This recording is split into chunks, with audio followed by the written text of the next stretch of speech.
नमस्कार, न्यूज़ डंका में आप सभी का स्वागत है। मैं महेश विचारे। दोस्तों, लोकसभा चुनाव के बाद संसद का सत्र शुरू हो गया है और उसमें सभी जो नए सांसद हैं उनका शपथ ग्रहण जो कार्यक्रम है वो भी हो गया और उसमें सभी सांसदों ने शपथ ग्रहण की। उसी में एमआईएम के प्रमुख असदुद्दीन ओवैसी जो कि हैदराबाद से चुन के आए हैं, उन्होंने भी शपथ ग्रहण की और शपथ ग्रहण के दरमियान वो शपथ पूरी होने के बाद उन्होंने कुछ घोषणाएं दी।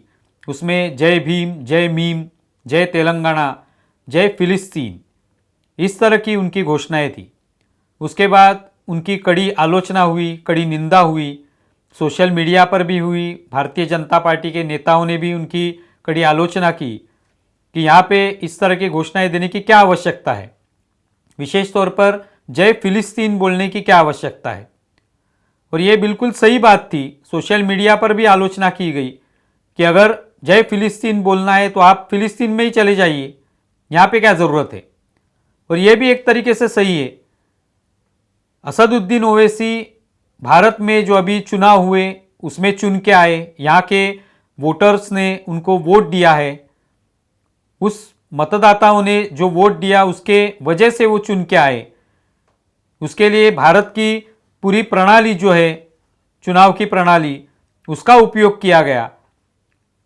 भारत के संविधान के तहत ये चुनाव हो गए और ये होते हुए भी असदुद्दीन ओवैसी जय फिलिस्तीन की घोषणा करते हैं। ये सिर्फ आश्चर्यजनक नहीं है, इसका निषेध भी होना चाहिए क्योंकि इसकी कोई आवश्यकता नहीं है। वैसे देखा जाए तो उन्होंने जय हिंद भी कहना चाहिए था, लेकिन वो जय हिंद नहीं कहते, वो जय फिलिस्तीन कहते। जिस देश का, फिलिस्तीन का, इस संसद से या इसकी चुनाव प्रणाली से या इस शपथ ग्रहण से कोई संबंध नहीं है। यह कोई संयुक्त राष्ट्र में हुई कोई बैठक नहीं थी कि जहां पे फिलिस्तीन का कोई इश्यू चल रहा था जिस पर असदुद्दीन ओवैसी को कुछ बोलना था। एक शपथ ग्रहण का विधि था, शपथ ग्रहण का एक कार्यक्रम था।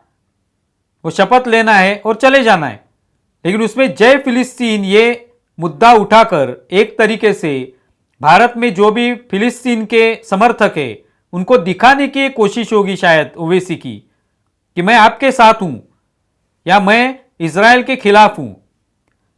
वैसे देखा जाए तो ये जो फिलिस्तीन के बारे में जो भी समर्थन करते हैं, जो भी लोग होते हैं, इनका असलियत में समर्थन हमास को होता है, फिलिस्तीन को नहीं होता है।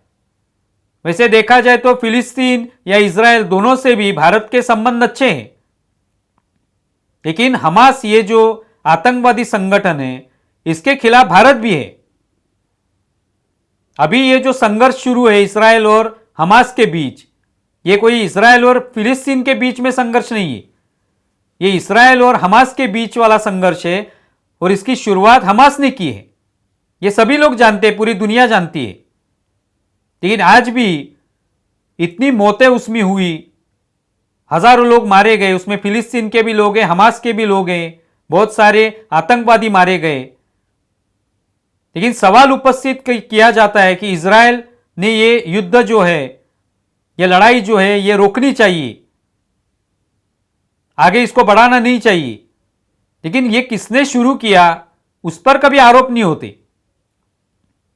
हमास ने पहले 5000 रॉकेट दाग दिए इजराइल पर, उनके कई लोगों को बंदी बना लिया, वहां का जो त्योहार शुरू था उन लोगों पर गोलियां बरसाई, महिलाओं को नग्न करके घुमाया गया गाड़ियों में। ये सभी लोगों ने हमने देखा है वीडियो में। उसके खिलाफ कोई बोलता हुआ नजर नहीं आता। इजराइल के खिलाफ सभी लोग बोल रहे हैं। तो ठीक है, आपकी कोई भूमिका हो सकती है, लेकिन इस शपथ ग्रहण के कार्यक्रम में उसका कोई संबंध नहीं है। लेकिन ओवैसी ये विवादास्पद बयान के लिए पहचाने जाते हैं, ऐसे विधान किए जाते हैं उनकी तरफ से कि उसके वजह से कोई विवाद उत्पन्न होना ही चाहिए। तो सवाल ये पैदा होता है कि असदुद्दीन ओवैसी जिस भारत की संसद में शपथ लेते हैं वहां पे वो जय हिंद नहीं कहते, लेकिन जय फिलिस्तीन कहते। उनकी इतना ओहदा भी नहीं बढ़ा है भारत में कि उनके 40-50 सांसद चुन के आए कि उन्होंने जय फिलिस्तीन कहने से शायद फिलिस्तीन खुश हो जाएगा या इजराइल नाराज हो जाएगा। इतनी भी उनकी पहुंच नहीं है अभी तक। लेकिन यहां के कुछ लोगों को खुश करने के लिए, एक संदेश देने के लिए, उनके वोट या उनका समर्थन अपने साथ रहे, इसके लिए ये जय फिलिस्तीन की घोषणा करते हैं। यह सचमुच ही निषेध का विषय है, क्योंकि जो व्यक्ति यहां पे रहते हुए जय हिंद नहीं बोल पाता शपथ के बाद, वैसे तो कोई घोषणा देने की आवश्यकता नहीं होती। शपथ जब ली जाती है तो शपथ के लिए जो मसौदा होता है उतना ही बोलना है, उसके बाद जो घोषणाएं होती है वो रिकॉर्ड में नहीं रहती। अभी जो प्रोटेम स्पीकर है उन्होंने ये साफ कर दिया है कि ये जो घोषणाएं होंगी वो रिकॉर्ड में नहीं रहेंगी। लेकिन फिर भी आज सभी जगह पर ये लाइव दिखाया जाता है, तो एक संदेश देने की बात होती है कि देखिए मैं फिलिस्तीन के साथ हूं, मैं इजराइल के खिलाफ हूं। लेकिन ये लोग कभी हमास के हम खिलाफ है। हमास ने जो आक्रमण किया, इतने लोगों को मारा, इतने लोगों को बंदी बनाया, और उसके वजह से आज ये उनको भुगतना पड़ रहा है, उनके फिलिस्तीन के लोगों को, उसकी बात कोई नहीं करता। तो ये दोगले चेहरे जो है इसमें से पता चल जाते हैं।